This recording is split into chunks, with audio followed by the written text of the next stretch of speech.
नमस्कार, मैं पूनम डांगर। आप देख रहे हैं टीएनपी न्यूज। हमारे खास कार्यक्रम हुकार में आप सभी का स्वागत है। आज देश की सुरक्षा के सामने एक ऐसी चुनौती आई है जिसने सुरक्षा एजेंसियों के भी कान खड़े कर दिए हैं। दिल्ली और मुंबई से शुरू हुआ ये ऑपरेशन अब यूपी के लखनऊ और गाजियाबाद तक फैल चुका है। जैश ए मोहम्मद और इस्लामिक स्टेट के स्लीपर सेल्स ने मिलकर राजधानी को दहलाने की साजिश रची थी। जी हाँ, आतंकियों ने इस बार बच्चों के खेलने वाली रिमोट कंट्रोल कार को मौत का सामान बनाया है।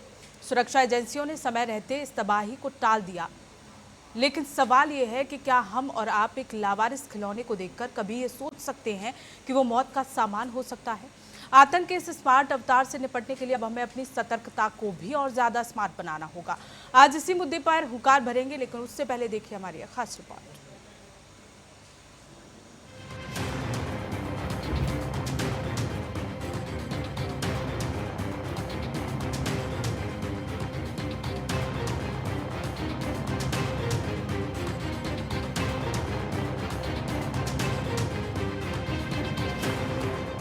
देश की राजधानी दिल्ली और मायानगरी मुंबई दो ऐसे शहर जो हमेशा आतंकियों के निशाने पर रहते हैं, लेकिन इस बार जो साजिश बेनकाब हुई है उसने सुरक्षा विशेषज्ञों की नींद उड़ा दी है।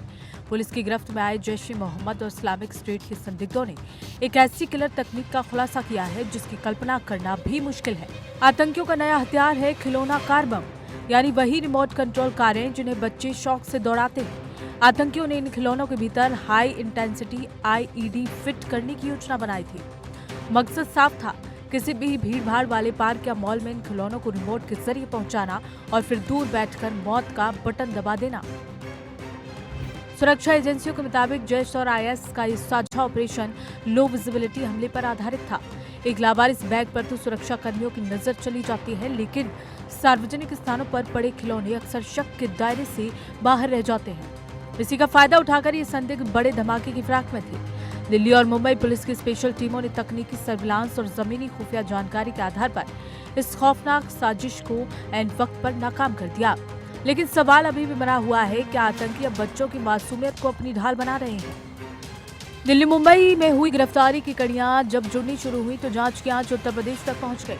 लखनऊ की तंग गलियों से लेकर गाजियाबाद के रिहायशी इलाकों तक सुरक्षा एजेंसियों ने एक साथ छापेमारी की।